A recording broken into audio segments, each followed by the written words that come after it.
There's a voice in your head right now, and I'm like fascinated by this. It's literally reading these words to you. It's narrating your whole life. And sometimes it even argues with you, which is wild, right? You're not crazy. You're not losing it. Not at all. And what's so interesting, and I mean, I really wonder about this, is that this voice might actually be the most powerful tool your brain has ever created. But then here's the part that really gets me. Scientists still can't fully explain where it comes from or why some people hear it louder than others. Like, what is that about? I mean, why exactly? So, like, think about your morning for a second, right? You woke up, and before you even got out of bed, that little voice in your head was already going. And it's like, I should get up. No, 5 more minutes? Okay, but then I'll be late. Fine, just 5 minutes. And I'm just wondering, isn't that wild? You literally had a whole conversation with yourself in your own head, and we all do this constantly. I mean, researchers say we speak, around 4,000 words out loud a day? But inside your mind, your inner voice is pumping out something like 50,000 to 70,000 thoughts. That's basically a 300-page novel every single day. And I'm just like, whoa. But here's what really gets me, and I'm so curious about this. Who exactly are you talking to? Like, who is that conversation actually with? I mean, what is that about? Scientists call this your inner monologue, or more formally, internal speech. And I'm just like fascinated by that, right? Because apparently it starts when you're about 5 to 7 years old. And I'm thinking, wow, so before that, kids are just talking out loud nonstop. Like, you watch a toddler play and they're literally narrating everything. I'm putting the block here. Now the red one. Oops, it fell. And I'm like, that is so interesting. And then there's this term, private speech. And back in 1934, this psychologist, Lev Vygotsky, he makes this huge breakthrough, right? He realizes kids aren't just being adorable, they're actually like programming their own brains. I mean, what? That blows my mind. And then as they get older, that talking doesn't go away, it just goes inward. It kind of drifts underground and becomes your inner voice. And I'm just sitting here wondering, like, how wild is that? But here's the thing that just blows my mind, right? Like, this is where it gets genuinely fascinating. Not everyone actually has an inner voice. And I mean, when I first learned that, I was like, wait, what? How? Because get this, there was research from the University of Nevada in 2020, and they found that something like 30 to 50% of people do not have this constant inner monologue. Like, when they think, they're not hearing words the way so many of us do. They're thinking in images or feelings or just these abstract concepts. And I'm just sitting here wondering, how does that even feel? And what's wild is some people were genuinely shocked, like absolutely stunned to learn that anyone hears a voice in their head at all. And then others were just as shocked to learn that some people don't. And I'm just like, wow, what's going on there? Why exactly is that so different for everyone? Now, here's what nobody tells you. And I mean, it's kind of wild when you really think about it, right? That little voice in your head, you know, the one that just pops up. It's not just random chatter. No, it's doing something extraordinary. And I'm like, why don't we talk about this more? So, okay, in 2012, these psychologists, Gary Lupyan and Daniel Swingley, they ran this experiment, and I love this stuff because it's so simple but so fascinating. They had people look for objects in a room, like you're in a grocery store trying to find a very specific brand of cereal, right? And here's the thing. Some people were told to actually say the name of the object out loud, while others had to search in total silence. And the ones who talked to themselves, they found the objects faster, like significantly faster. And I'm just thinking, why is that? What's going on there?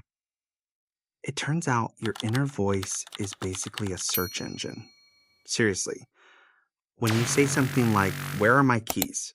Even if you're just saying it in your head, your brain immediately starts activating these visual memory centers. It starts looking for the shape and color of your keys before your eyes even get involved.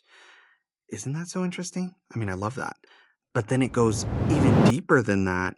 And I'm like, okay, what else is happening here? So, okay, this is wild, right? Your inner voice is basically like your built in emotional regulator.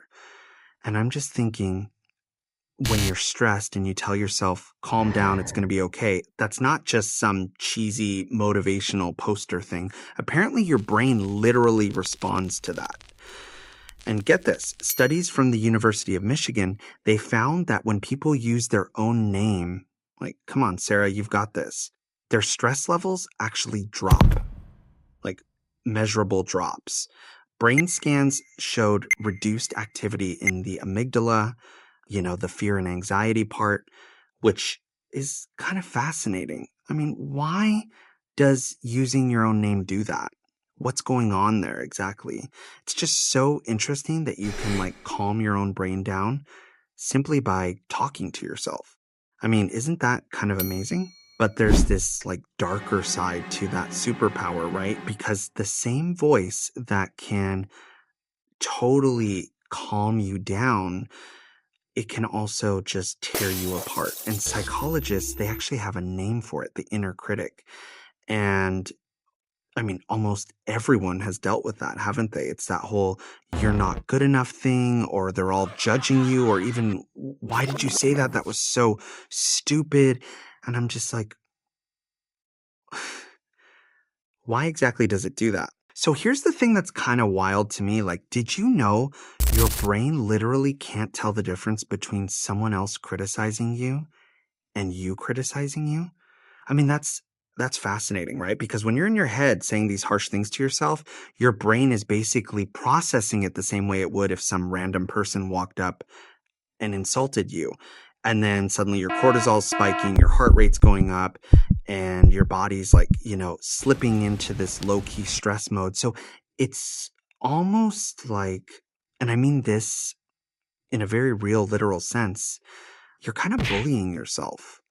I wonder why we do that. Like, what's going on there? So, like, the wildest part here, research is basically saying that the average person's inner voice is negative like 70% of the time, which is, I mean, that's huge, right? 7 out of 10 thoughts you have about yourself are basically just you tearing yourself down.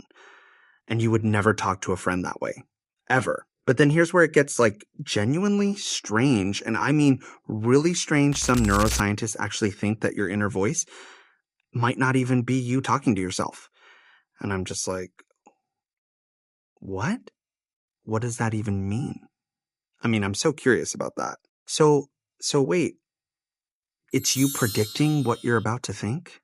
That's wow. Like, I'm trying to wrap my head around this because in 2019, right, these researchers at the University of British Columbia, amazing work, by the way, they found that your brain literally uses the same mechanisms for your inner voice that it uses when it's predicting someone else's words.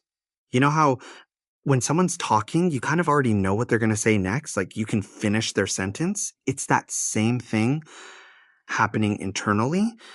And your inner voice, this is the part that gets me. It's basically your brain running a whole conversation simulation. It's predicting what you would say. And then you're hearing it, like experiencing it. So technically, maybe you're not actually talking to yourself at all. It might be your brain talking to you. And that's so wild to think about. Like, really sit with that for a second. That voice in your head, it's not you carefully choosing words. It's your brain doing this predictive thing and then just handing you the result. You're not the speaker. You're the audience. Isn't that just wow? I mean, what do we even do with that? So like, what do you do with this information, right? I mean, here's the thing, and this is kind of the whole point. Your inner voice, it's actually a tool. And like any tool, you can learn to use it better, which I just find so fascinating. And the next time that voice starts criticizing you, which it will because that's what it does, just remember your brain literally cannot tell the difference between you insulting yourself and, someone else saying the same thing to you. Isn't that wild? I mean, I think that's wild. So you kind of have to change the conversation. Like, instead of, I'm so stupid, maybe try, that didn't work. What can I try next? And I love that shift. I really do. Or instead of everyone's looking at me, you go, nobody cares as much as you think, which sounds ridiculous. I know third person self-talk using your own name, but the science says it works. And I'm like, why does that work? But it does. Because you're not actually crazy for talking to yourself. You're literally running the most advanced language software in the known universe. And the only thing that really matters is what you're telling it to say. So, like, your inner voice isn't the only thing your brain is doing without your permission, right? I mean, every single night while you're sleeping, this blew my mind. Your brain is literally deleting memories, like choosing which ones to keep and which ones to erase forever. And I'm just sitting here thinking, why? How? What's the criteria? I mean, the way it decides, it's honestly kind of terrifying, don't you think? I just wonder what that's about. Like, why exactly